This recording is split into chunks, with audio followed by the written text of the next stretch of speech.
Si yo en este momento te conozco en un asado, suponete que nos encontramos en un asado, una persona en común, ¿cómo te presentarías? Bueno, quiero hacer saber de que fui un jugador de básquet profesional, pero como que quiero que me vean como una persona normal, ¿no? Nosotros teníamos que salir a vender pasteles, fideos, hacer rifas para poder jugar. Y si bien fuiste así, ¿cómo por ahí fue tu camino para poder ir llegando o acercándote a, por así decir, sí, ser un jugador profesional de básquet? No fue fácil, no fue como los chicos los ven ahora, de que se creen que de un día para el otro se consiguen todos los objetivos, se logra todo. Me acuerdo que a los 16 me invitan a un campus en Boca, éramos 70 pibes de todo el país.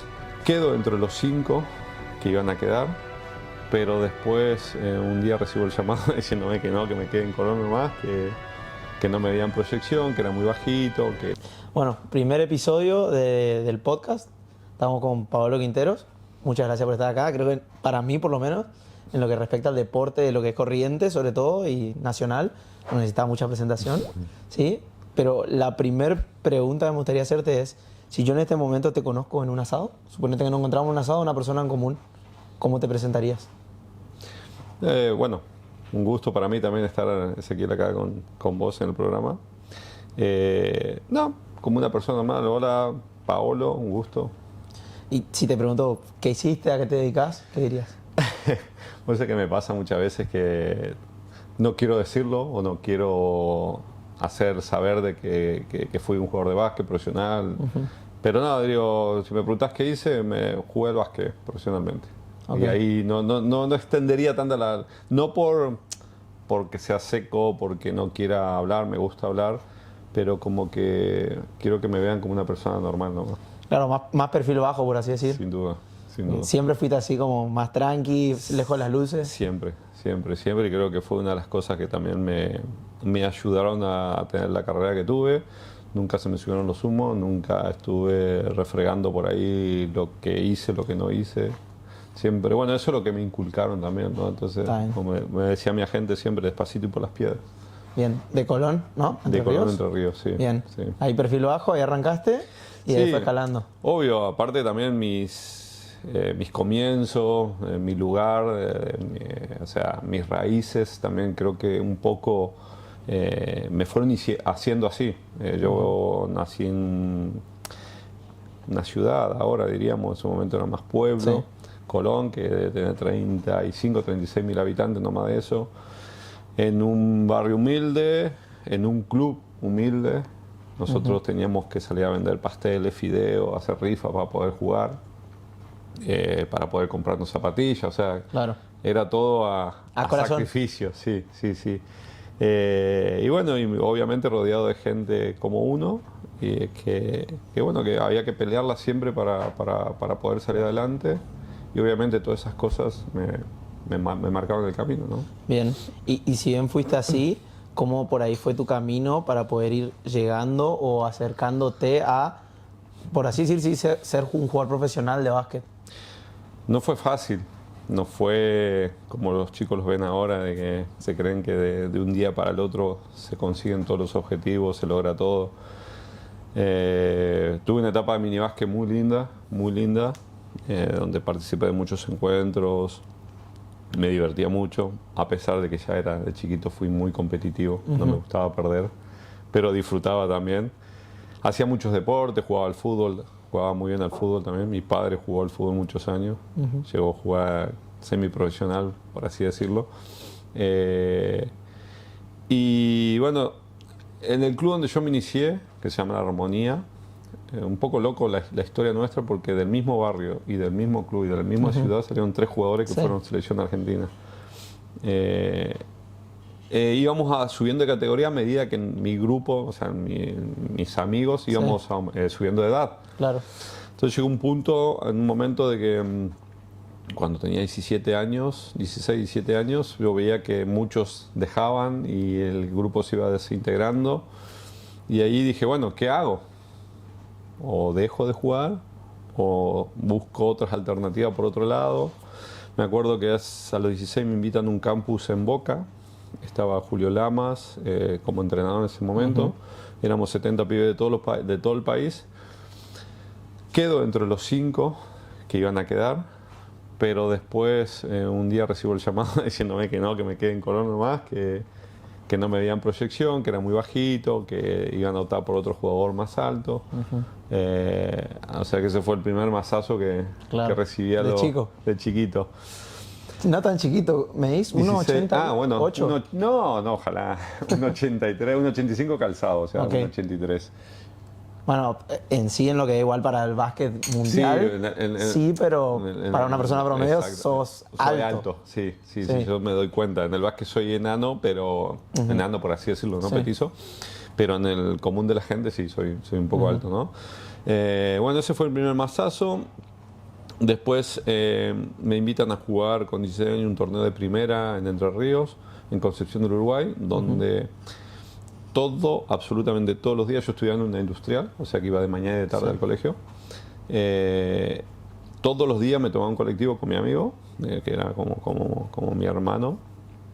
Nos tomamos un micro, 45 kilómetros más o menos hasta Concepción del Uruguay. Viajábamos 6 de la tarde, 7 de la tarde, entrenábamos. Cenábamos ahí en la casa de un dirigente, el que nos tocaba en ese momento, y volvíamos. Y siempre llegábamos 2 o 3 de la mañana. Y al otro día a la escuela, o sea, a la escuela, y al otro día vuelta lo mismo. O sea, durante un año fue durísimo. Pero a mí me sirvió mucho, aprendí a estar entre grandes, porque encima era de mayores, siempre todo gente muy grande. Nos fue muy bien, creo que llegamos hasta terminar tercero o cuarto. Y bueno, y después busqué la posibilidad de ir a Central Entrenando de Gualeguaychú, Echagüe de Paraná. Nadie me abría las puertas, todos como que no me veían proyección, porque yo no quería ir a la Unión de Colón. La Unión de Colón era el club archirrival nuestro, nos odiábamos. River y Boca. Exactamente, nos odiábamos a morir y yo no quería ir ahí. O sea, buscaba todo por otro lado, hasta que, bueno, me dije, listo, nos queda otra. Y si quiero seguir jugando al básquet, tengo que caer acá. Aparte, ya te tenían como visto también de la zona. Siempre como me que quisieron llevar, siempre de chiquito. Y era como diríamos, el equipo, diríamos, está mal decirlo así, como el de los ricos. Nosotros éramos el de los equipo más modelo. humildes, sí. El equipo modelo. Y ese año estaba Gabriel Picato, que yo después de las vueltas de la vida, yo lo tuve acá en Regata, estuvo en Boca conmigo. Y bueno, ese año no tengo mucha participación en el TNA, pues yo quería jugar al TNA, ya con 18 años ya quería probarme en otra categoría. Y al año siguiente viene José Poscot, que era otro entrenador que la verdad que me marcó mucho porque fue el que me ayudó a impulsarme. Me quedo 2 años más y bueno, y ahí es como que empieza mi carrera, diríamos. No fue nada fácil. ¿De ahí a Estudiantes? No. De ahí Estudiantes. Digo no, porque en el medio fue muy conflictivo todo, porque el presidente de este club, La Unión, no había pagado por mi pase, La Armonía no le había cobrado nada. ¿Fue el año que te fuiste a Uruguay? Que me fui a Uruguay. No. Después en la barría voy a contar un poco la seguidilla de este quilombo, porque fue un hermoso quilombo ahora, pero en su momento con 20 años fue durísimo para mí. Bueno, el presidente del club no paga por mi pase, con la condición de que si yo el día de mañana tenía oferta de un club de Liga A, también me tenía que dejar ir. Cuando llegó el momento que yo tengo la oferta de Libertad Sunchales, este señor sale pidiendo una fortuna de plata en ese momento. No me pude ir, aparece la barría, me compra. Yo iba a estar 3 años jugando en la barría, la verdad que era todo un caos. Pero bueno, ahí desembarco en Estudiante, que estaba la Oveja, que de hecho muchas apretadas, muchas llamadas por teléfono de la gente de Libertad Sunchales, de La Unión, que en un momento le dije a mis padres, no juego más al básquet. Claro. Imagínate la presión que tenía con 19, 20 años, que le dije no juego más al básquet. De hecho no atendía más el teléfono hasta que en un momento me llama Sergio y obviamente me llama el entrenador del equipo que había salido campeón la temporada pasada. Claro. Y es como que bueno, ahí se me encendió la llama de vuelta y le dije que sí. Y bueno, entré de vuelta en un quilombo hermoso, porque ahí en la compra de pase. Bueno, la cuestión que debuto en el Estudiantes y me fue muy bien. Ese año fue espectacular. Espectacular. Bien. Ganamos 4 títulos. Yo salí jugador revelación de la liga. Sí. Fue un año tremendo. Bien. Y O sea, después, más allá de eso que me decís que por ahí pensaste en no jugar más al básquet, retirarte, por así decir, ¿qué creencia o qué pensamiento sentí que es lo que te sostuvo todos esos años? Porque de los 16 años desde Boca hasta ahí eran puras trabas, que parece que como que el destino te decía, no vas a jugar más. Pero vos seguías, por algún que otro motivo, intentando. ¿Qué crees que es lo que te llevó hasta ese punto? Porque soy capricorniano. Dicen los capricornianos, vamos, Ok, vamos. para adelante. Sí, no, a ver, obviamente que mi decisión esa de decir no juego más era por toda la presión que sentía, por cómo estaba, que no quería, o sea, lo único que quería era tranquilidad. Y me acuerdo de esa llamada de Sergio, que fue lo que más me brindó fue tranquilidad. Cuando el tipo me habla a mí, se expresó de una manera que yo me sentí súper tranquilo y dije, bueno, es una oportunidad muy linda para mí de ir a jugar al equipo, o sea, al último campeón, digo, sí. Y ahí es como que dije, bueno, no voy a bajar los brazos, voy a seguir dándole para adelante. Dicho y hecho, cuando llego al equipo, me acuerdo, entro al estadio y lo veo a Lobito Fernández, a Gabriel Díaz, Daniel Farabello, Byron Wilson. Te estoy nombrando jugadores que a lo mejor muchos no... Tremendos jugadores. Y dije, ¿cómo hago para jugar acá? Con todos estos monstruos que yo lo veía por la tele. Y dije, bueno, me voy a tener que ganar los minutos. Y era así todos los días. Entrenamiento, horas después de entrenamiento, antes del entrenamiento, mejorando todo lo que podía mejorar para poder tener 5 minutos de pisar la cancha y jugar un partido de liga, ¿no? Claro. Que era mi máximo sueño en ese momento. Bien. Y, encima es muy loco porque en Boca te dicen que sos enano, pero después terminás en Boca. Claro, y ahí empezaron después todos los peros. Yo debuto en la liga, salgo campeón, salgo revelación. Al año siguiente ya era jugador titular, ya era jugador importante en el equipo. Y ahí empezaron los peros. Sí, bueno, juega bien, pero es bajito, no va a poder jugar en equipo grande. A esto me veo Uruguay yo. Después del segundo año de la barriga me veo Uruguay, pero fue un periodo para poder extrabar mi pase, porque mi pase era un quilombo. Ahí conozco a mi actual, o sea, a la gente que estuve durante 20 años hasta el último día que me retiré, que hoy es como mi segundo padre.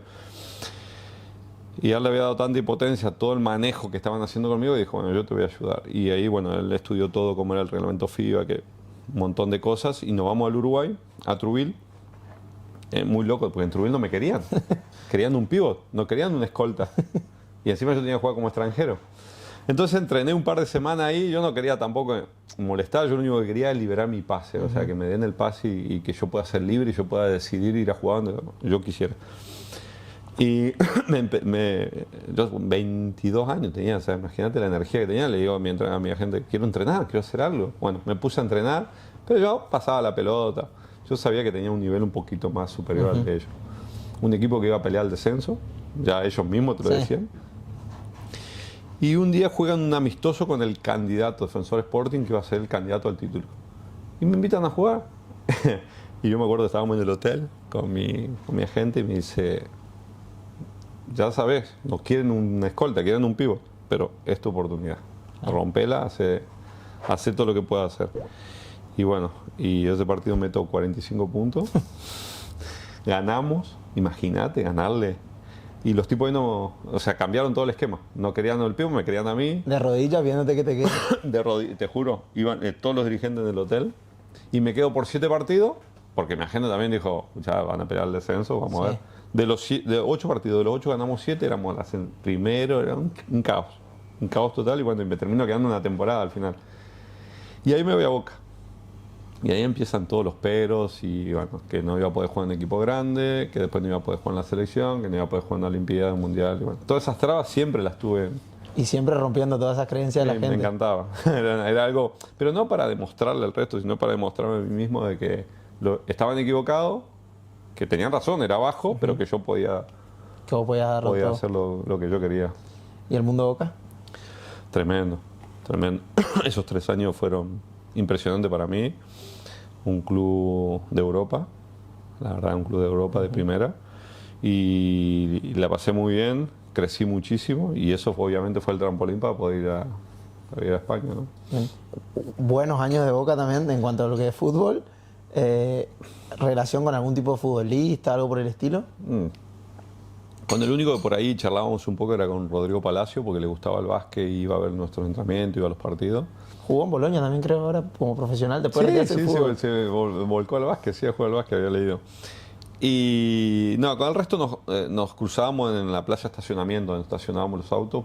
Ellos un poco no nos daban mucha bola, Sí. por así decirlo. Está bien. Pero, ¿ahí conociste a Maradona? ¿O fue Bueno, después? ahí en un partido, que es contra Peñarol, él entra al partido, obviamente fue un tumulto ahí, el partido pasó a segundo plano, y verlo ahí gritando, hinchando por nosotros, un partido que perdíamos por 20, que lo terminamos dando vuelta.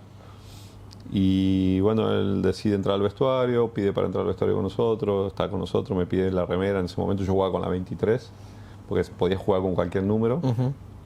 Yo elegí por la 23 por Michael Jordan. Y me pide la camiseta, se la doy, estuvo con nosotros, un par de fotos y se va. Pero esa fue la primera, por suerte, de estar al lado de Diego, ¿no? ¿Y qué tal la sensación de tenerlo cerca? Nada, una cosa, se te ponía la piel de gallina porque decía y encima te nombraba como si fuéramos conocidos toda la vida. Paolito, acá, Martín, a todos nos nombraba como, y sabía el nombre de todos, increíble. Y obviamente era como tocar el cielo con las manos, era el mejor jugador, uno o el mejor jugador de la historia del fútbol, ahí al lado tuyo. Le dirían muchos de los nuestros el más terrenal. Sin duda, sin duda. Sin duda, porque bueno, él después lo demostró, ¿no? Él siempre apoyando a distintos deportes, él siempre Sí, estaba. lo hemos visto siempre, tenis, fútbol, Todo, rugby, sí, a todos lados exacto, iba, en básquet, todas las- incluido sí, también, sí, sí. siempre acompañando. ¿De Boca pasás a Zaragoza? De ahí me voy a León. A León. Yo ahí me quiero ir a jugar a ACB.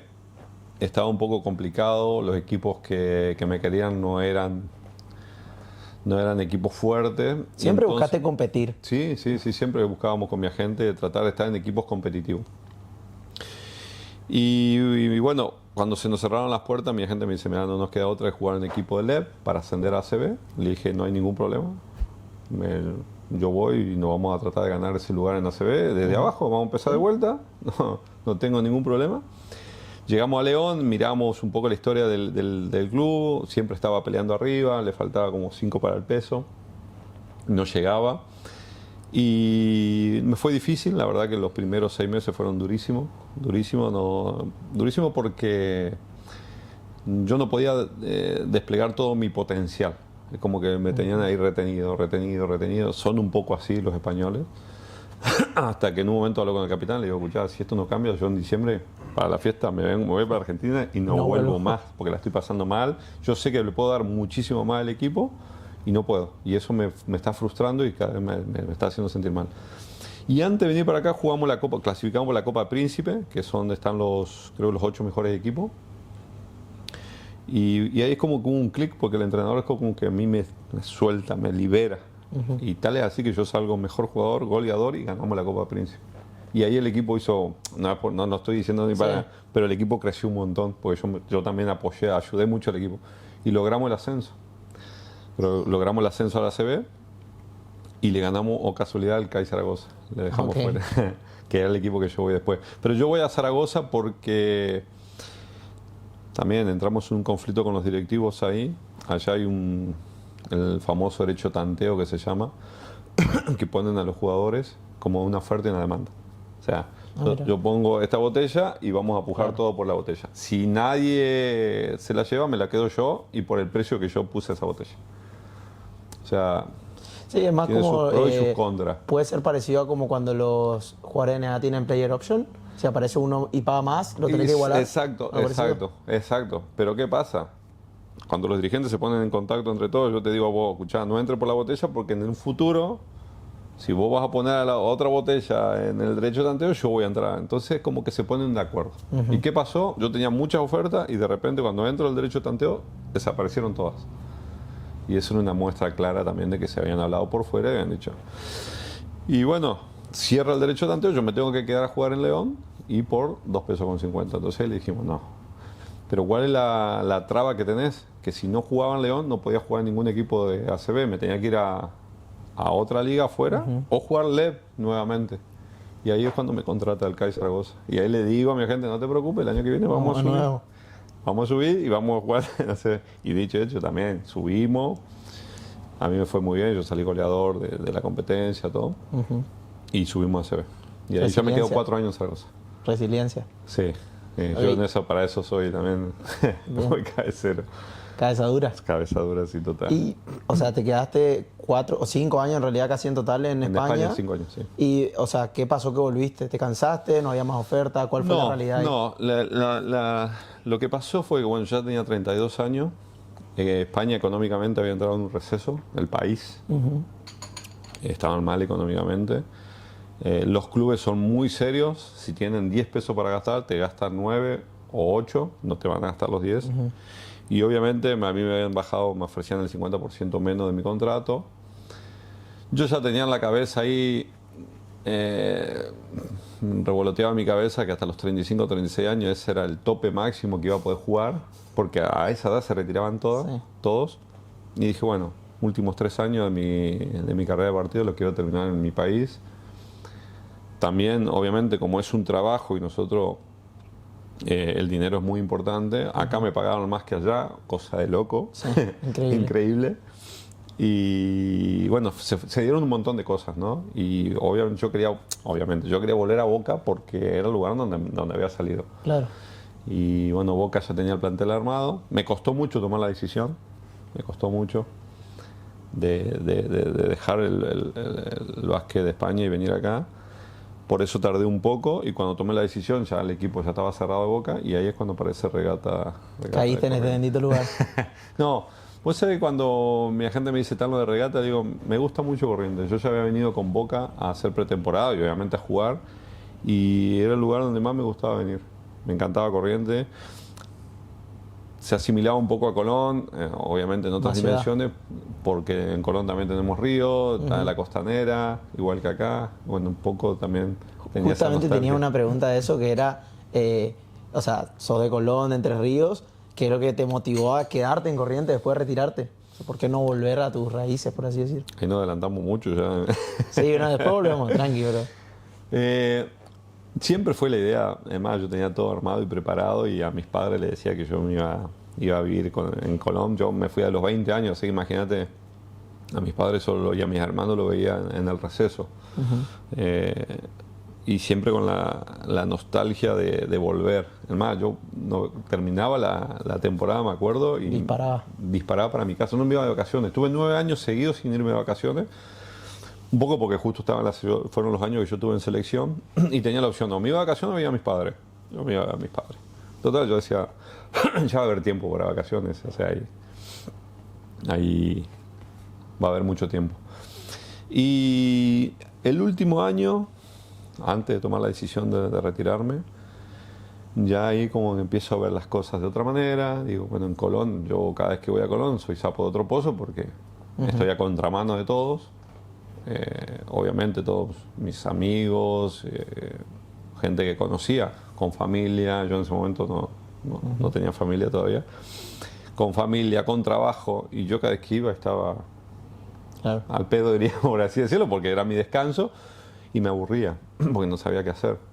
Y dije, bueno, si esta es la vida que voy a querer tener en Colón, va a estar complicada. En cambio acá, yo 11 años seguidos jugando en Corrientes, ya tenía todo un circo armado, diríamos, por así decirlo. Tenía amistades, tenía muchos contactos, gente que me conocía, y cuando llegó el momento, digo, no, me voy a quedar en Corrientes. Creo que acá tengo más, el abanico es más grande para poder hacer otras cosas que no sean fuera del básquet. Bien, bueno, ahora sí vamos a volver un poquito para atrás. Entre Zaragoza Regatas, León, Zaragoza Regatas, Boca, seleccionado argentino de básquet. Exacto. Gran época, ganaste la medalla de bronce en 2008. ¿Cuál fue más que nada la sensación de por ahí entrar también ya en un equipo que había logrado la de oro, participar de todo ese proceso? Competías con Ginóbili, con Delfino, que, o sea, de más está decir. Nada, eso, o sea, que me cuente un poco cómo era todo ese mundo. Increíble, increíble, y parecía algo inalcanzable, ¿no? Yo tuve la mala suerte, o muchos me dicen que yo tuve la mala suerte de ser contemporáneo de ellos. Y gracias a Dios también yo digo que fuimos, porque si no, no hubiésemos logrado todo lo que se logró con el básquet. Yo arranco a jugar en la selección el año que me voy a Boca. De hecho, tuve la mala suerte de lesionarme cuando... No, miento. Cuando estaba en Uruguay. Cuando yo vuelvo de Uruguay a Argentina, a Boca, ahí me cita Rubén para jugar un sudamericano que se juega en Montevideo. Ahí debuto en la selección. Siempre, por suerte, en nuestro básquet, como éramos muchos los jugadores buenos que tenía, había selección, por así decirle, A, B y C, inclusive. Bueno, nosotros nos tocaba jugar el sudamericano. Y ahí debuto en la selección, con 23 años. Al año siguiente sube la oveja, nos vamos a un premundial a República Dominicana, perdemos la final con Brasil. Ese año se preparaba el equipo para jugar el Mundial de Japón. Yo soy el último corte. Y ahí empecé a ver que las posibilidades estaban, que todavía me faltaba, pero que estaba ahí. Hay un huequito. Que hay un huequito que había que tratar de ganarlo, buscarlo. Y tal es así que bueno, quedo afuera. Al año siguiente me cita para jugar el preolímpico en Las Vegas. Y ahí bien, me fue muy bien. La famosa foto con Kobe Bryant. Con Kobe Bryant, que ahí cuando cuento la anécdota de la charla, la pequeña charla que tuve con él, clasificamos. Y bueno, el año siguiente me cita nuevamente para la preselección. Bueno, logro meterme y la verdad que fue algo increíble, increíble. Okay. Y bueno, lo que parecía tan lejano después se terminó cumpliendo. ¿Qué se siente jugar un Juego Olímpico, estar en la Villa Olímpica, toda la gente? Pues debe ser una locura, maraña de gente por todos lados, de todo deporte distinto. ¿Cómo es esa sensación de estar ahí? Es increíble, es única. Vos si le preguntabas a cualquier deportista, o por lo menos a lo que yo le he preguntado, inclusive Manu, Luis, si tuvieran que elegir entre un mundial y un Juego Olímpico, ¿qué elegirían? Y todos fueron tajantes y directos, Juego Olímpico. Más que nada por todo esto, ¿no? Primero porque cuesta, te diría que casi el doble que clasificar para un Juego Olímpico o un Mundial. O sea, los cupos son mucho menores. Imagínate, para el Juego Olímpico eran 2, para el Mundial creo que tenés un poco más, inclusive el repechaje. Bueno, en los Juegos Olímpicos también, pero es durísimo el repechaje. Y segundo, por todo lo que engloba. O sea, vos cuando entras a la villa, entras a una mini ciudad. O sea, es una ciudad, una mini ciudad, porque me acuerdo que para ir a comer tomamos un micro, porque estábamos como a 10 cuadras. Había micros que circulaban por dentro y te iban llevando a distintos lugares. Y sí, es una cosa de loco de la cantidad de gente. Obviamente te cruzas con todos los deportistas. Cuando íbamos al comedor, nos tocó varias veces estar con Djokovic, con Michael Phelps, con Rafa, con Nadal. También hemos estado ahí compartiendo, jugando ping-pong. Y la verdad que es algo increíble. Increíble. ¿Y jugar contra la Dream Team? Bueno, eso fue también algo muy loco. Obviamente al principio como que no reaccionás porque son súper atletas que decís, bueno, o me adapto a cómo juegan ellos o me pasan por arriba, que después te terminás adaptando. Y también les terminás perdiendo el miedo, pero al principio es como que... Impone.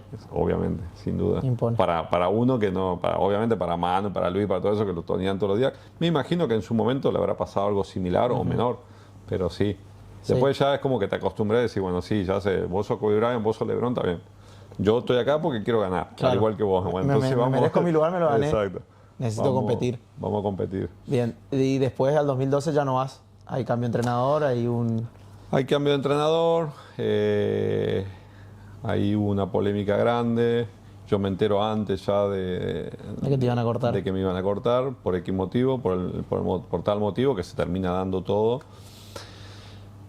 De hecho, más me enojo yo porque ese año Carlos Delfino renuncia, él venía de una lesión y estábamos en Foz, en Brasil, jugando un amistoso contra ellos. Y Carlos dice, muchacho, nos junta todo y dice, me voy, no quiero saber más nada. Estaba un poco enojado y no había otros dos. O sea, imagínate, yo estuve estando yo dos, ¿cómo no me iba a tocar a mí estando? Y aparte yo ese partido jugué muy bien, estaba haciendo más allá de todas las trabas que me iban poniendo, yo lo estaba haciendo muy bien y así todo me dejan afuera. Entonces me enojé mucho porque sentía que merecía ese lugar. De hecho después lo demostré, después esa misma temporada con Regata. Con Regata. Ganamos todo y yo salgo MVP de todo. Como diciéndole, escuchá, ¿qué más tenía que ganar para poder estar? Claro.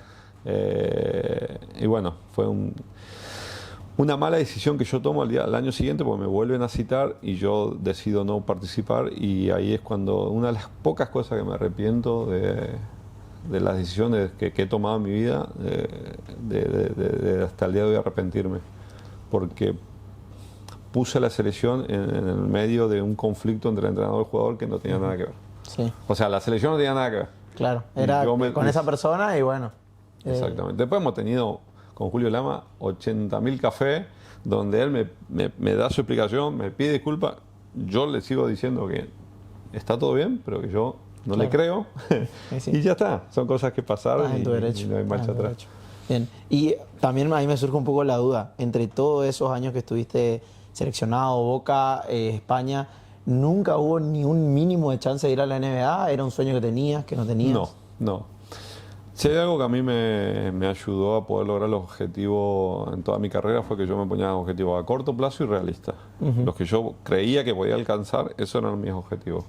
Por eso yo empecé el TNA, después el TNA la Liga Nacional, después la Liga Nacional la selección, ir a Europa jugar un Juego Olímpico, un Mundial, y bueno, y así iba. Pero nunca me puse el objetivo de la NBA, nunca tuve una posibilidad concreta, nunca. Y tampoco era algo que me desesperaba porque sabía que lo veía muy lejano. Y en el medio de todo eso, después nos vamos a ir a regatas, que ya es lo último, por así decir, de tu carrera. ¿Hubo algún equipo en el que hayas estado muy, muy cerca de jugar y por X motivo a último momento no pasó, no se dio? Sí, de hecho, cuando yo subo el segundo año, cuando subimos con el CAI Zaragoza, mi contrato automáticamente se renovaba para la siguiente temporada. Y nosotros terminamos antes que la ACB, y el Tau Cerámica pasa a jugar semifinal y final los playoffs y se lesiona a Rakosevic, que era su 2. Me llama Pablo Prigioni y me dice, mirá, se nos lesionó el 2 y te quieren a vos, como sea. Te van a llamar.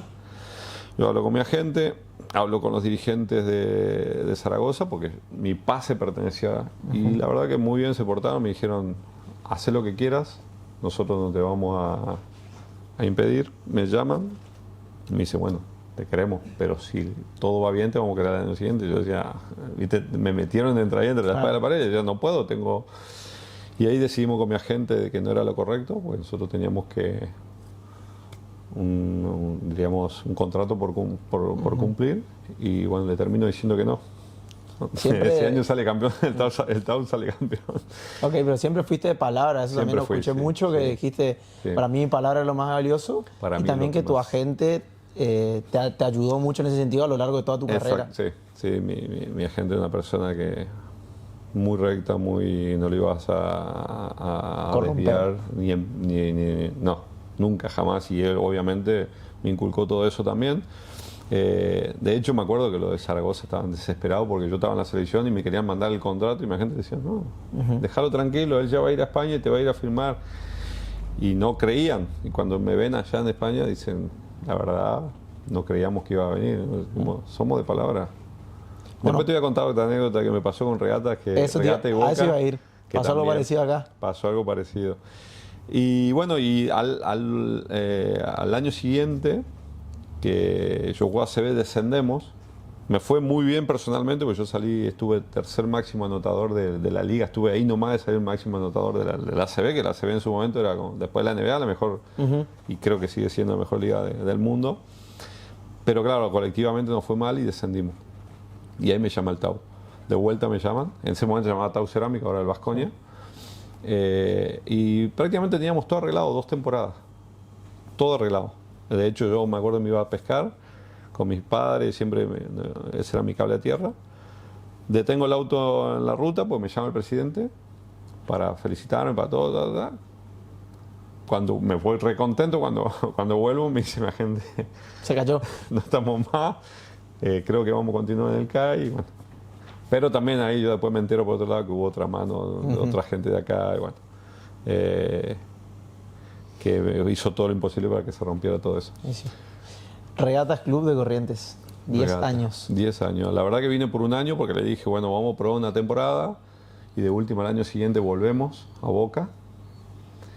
Y bueno, y así fui renovando, ya me sentía súper cómodo. Para mí ya llegó un momento que no era todo dinero, sino que buscaba también Un poco de tranquilidad, felicidad, estar bien. Obviamente siempre iba a estar en un equipo competitivo, Regata siempre armó equipos competitivos y eso para mí era importantísimo también.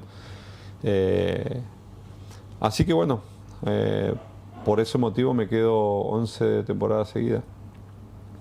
Al segundo año que yo renuevo acá, Boca viene con todo conmigo, me querían llevar.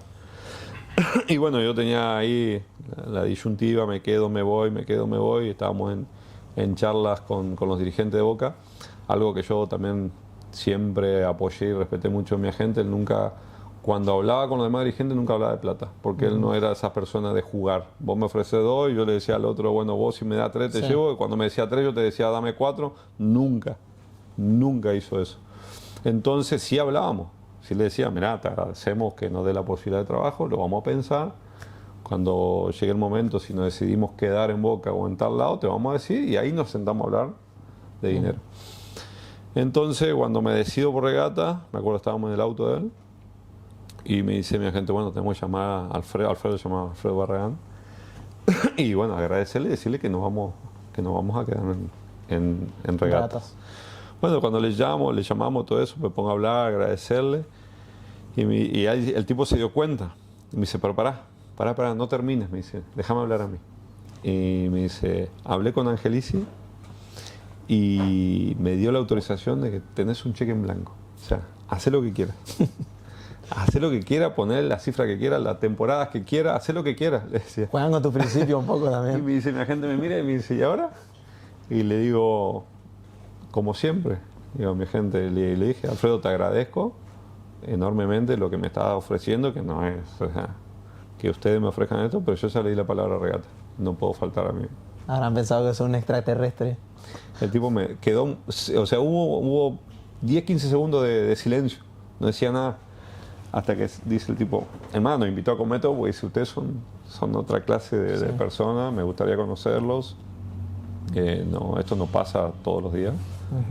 Y bueno, pero yo me sentí tranquilo de que estaba cumpliendo, no estaba faltando a mí. Y eso con Regata era por teléfono. Sí, está bien, listo. Después cuando voy allá a Corrientes, firmamos el contrato, no había firmado nada.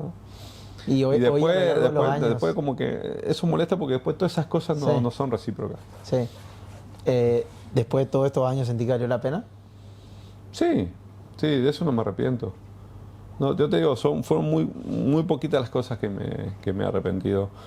Pero sí valió la pena porque ese año salimos campeones, nos fue muy bien, yo estuve muy cómodo, muy contento y así todos los años que yo renové también porque yo tomé la decisión de quedarme y porque yo veía que valía la pena.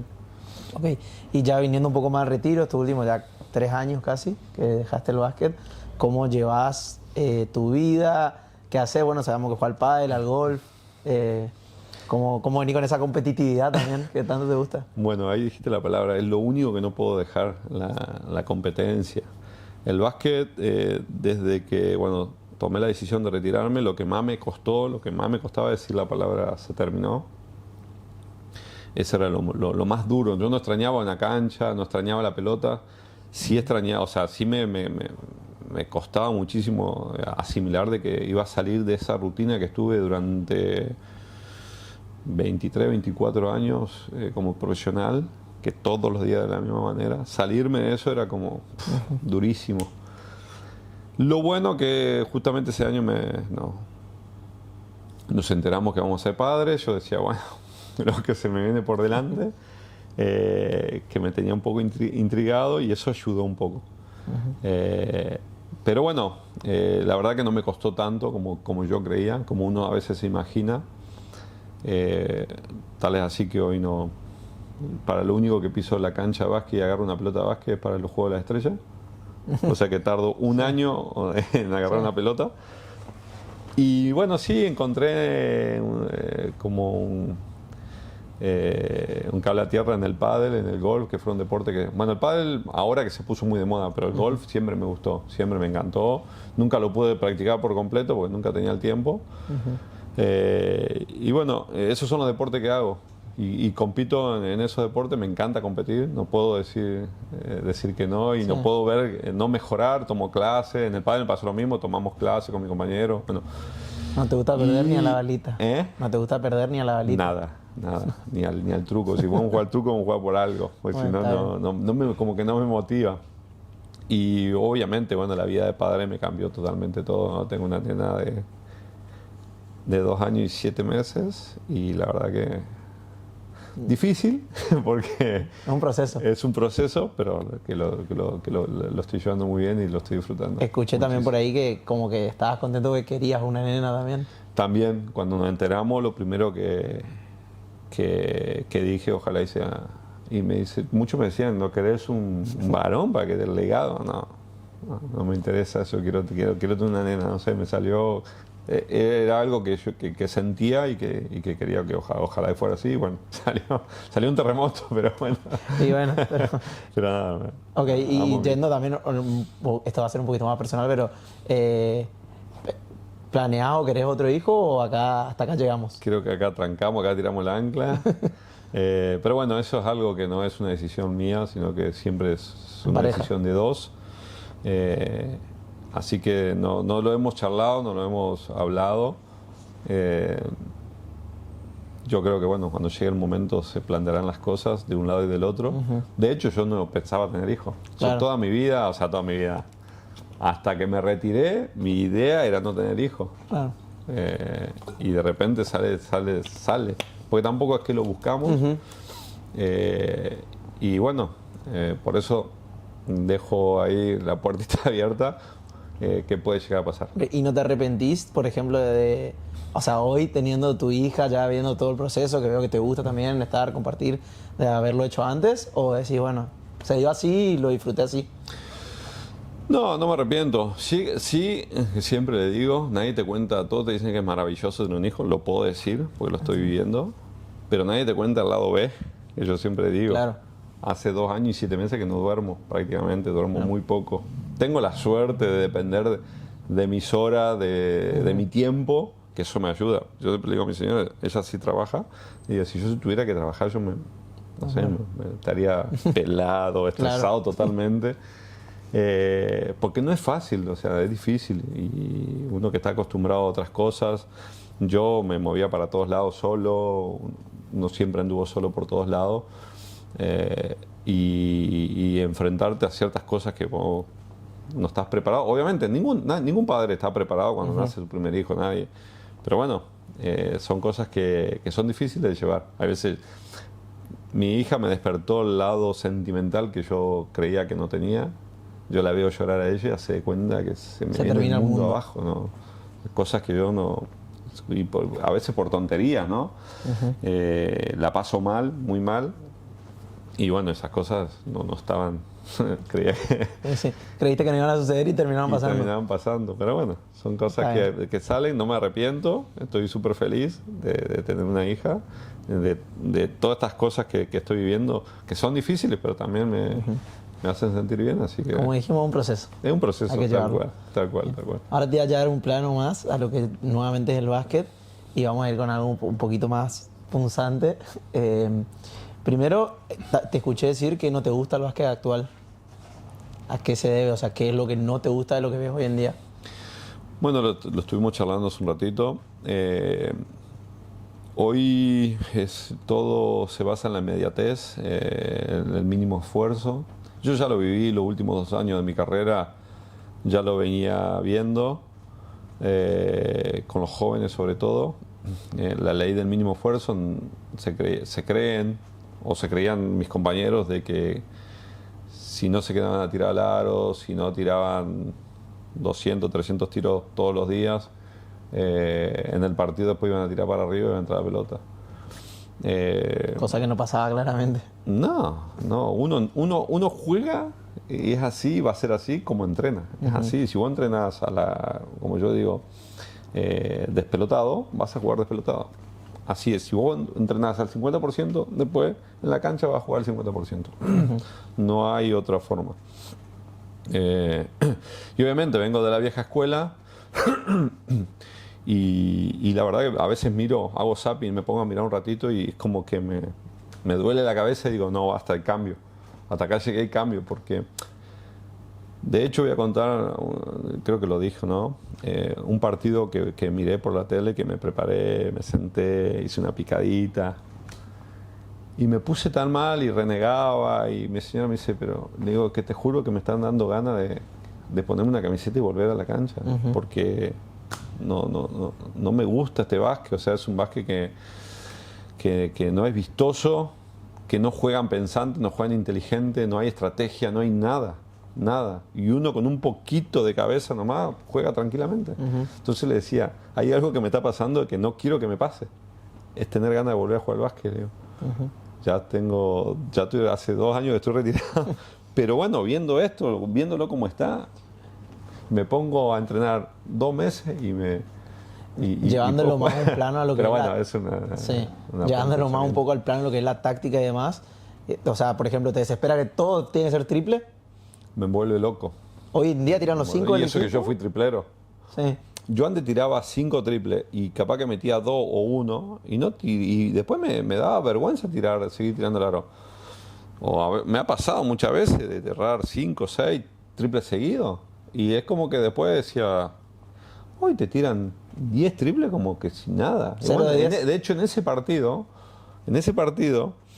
un jugador agarra la pelota, creo que venía errando 6, 7 triples, llevaba uno de 7, ¿no? Digo, bueno, va a penetrar. No, la agarra de 8 metros y le tira como si nada. Y como la pelota, creo que no sé si tocó el aro, se giró como si nada y se fue. A mí en ese momento yo hacía eso, se me caía la cara de vergüenza. Y eso que fui triplero toda mi carrera. Entonces, eso... es así el sistema ahora. ¿Te gusta o no te gusta? Tomalo, déjalo. Yo no lo tomo. A mí no me lo van a vender. Capaz que a otros sí. Y bueno, son decisiones y gustos. Pero esas cosas a mí me vuelven loco. Me vuelven loco que no le dan el valor a la pelota. Antes, nosotros tuvimos a Javier Martínez, excelente base, aparte de excelente persona. Si vos no le dabas, nosotros mismos, con Fede Cameron, si vos no le dabas, cuando ganamos muchas cosas, si vos no le dabas valor a la pelota, era seguro que perdías. Seguro que perdías. Por eso cada posesión, cada vez que teníamos la pelota en mano, había que tratar de tomar la mejor decisión posible para poder ganar, porque si no era muy probable. Ahora como el otro lado también juega exactamente lo mismo que vos, tampoco le da importancia al valor, entonces los partidos se ponen aburridos. Imagínate, hay partidos que no pasan los 50 puntos. Claro. Porque está bien que vos juegues así, porque todos queremos copiar la NBA, pero la NBA son monstruos, los tipos son diferentes. Superatletas. Superatletas.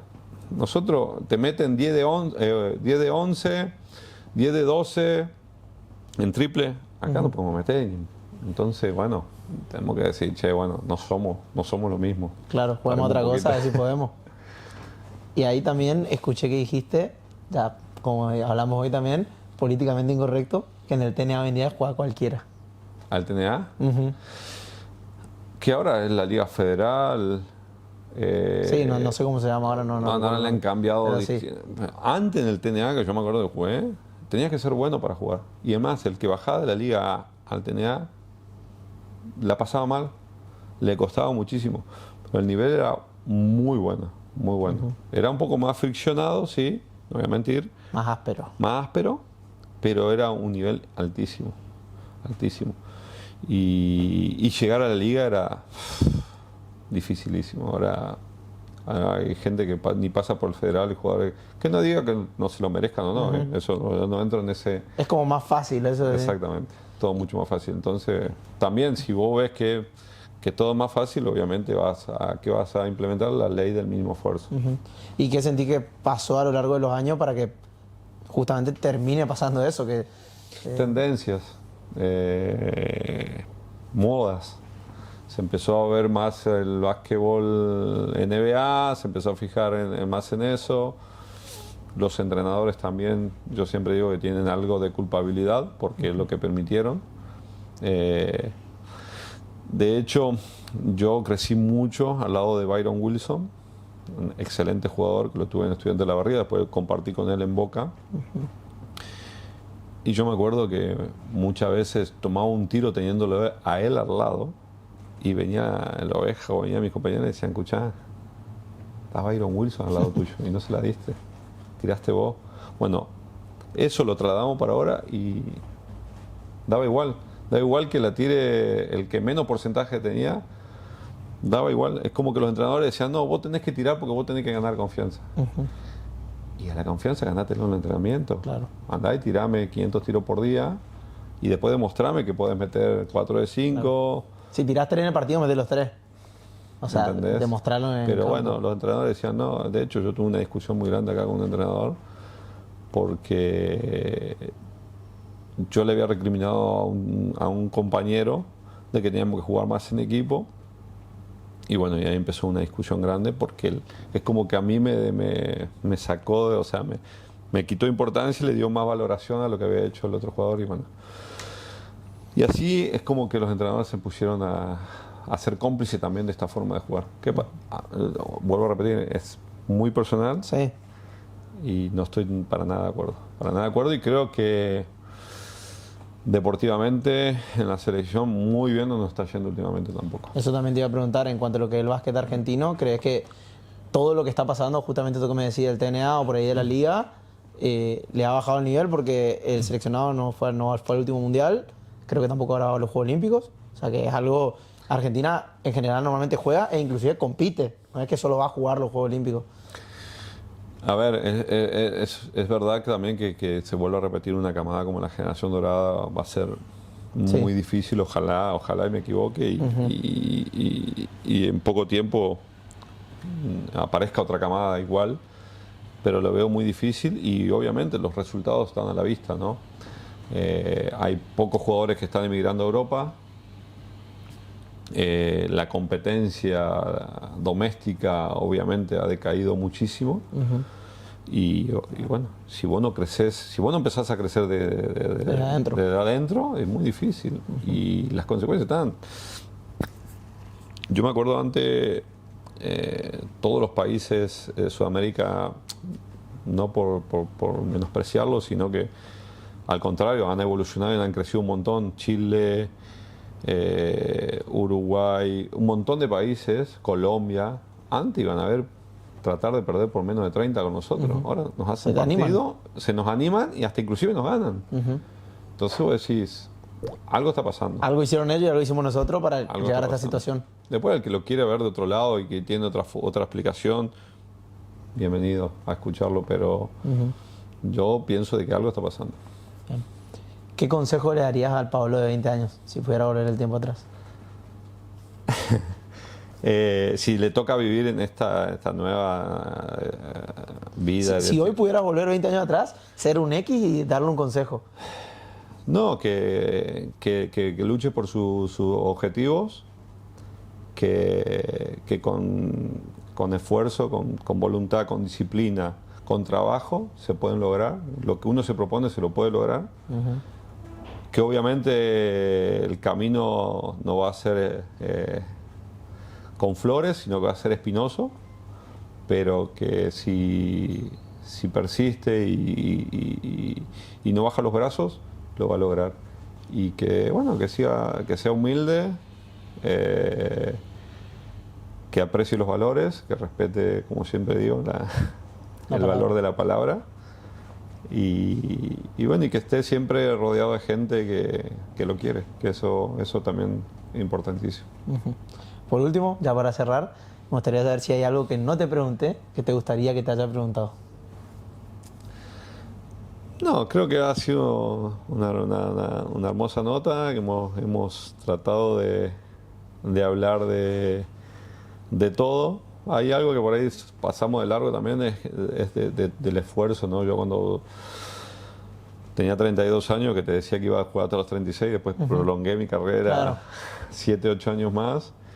Y ahí hubo un sacrificio muy grande de la parte de alimentación, la parte de descanso, que eso la gente por ahí no lo ve, no lo tiene en cuenta, y que fue lo que a mí me ayudó mucho a prolongar mi carrera, que eso no hemos tocado, que hoy los pibes les cuesta muchísimo. No salir a la noche, por ejemplo.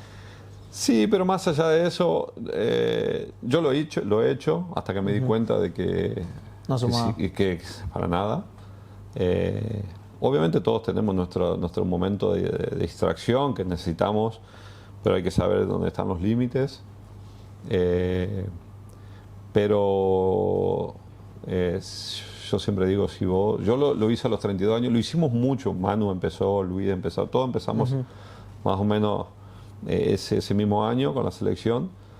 Que yo algo de que no me arrepiento porque no lo sabía, pero que si lo hubiese sabido antes lo hubiese hecho con todas mis ganas, porque la ventaja física y cómo te sentís que tenés es impresionante. Impresionante, que es lo que yo le trataba de hacer a los chicos, de lo que yo les decía, escuchá, con 43 años yo estoy jugando con vos, que te duplico en edad, como vos, que tenés 23 años menos que yo, no vas a poder...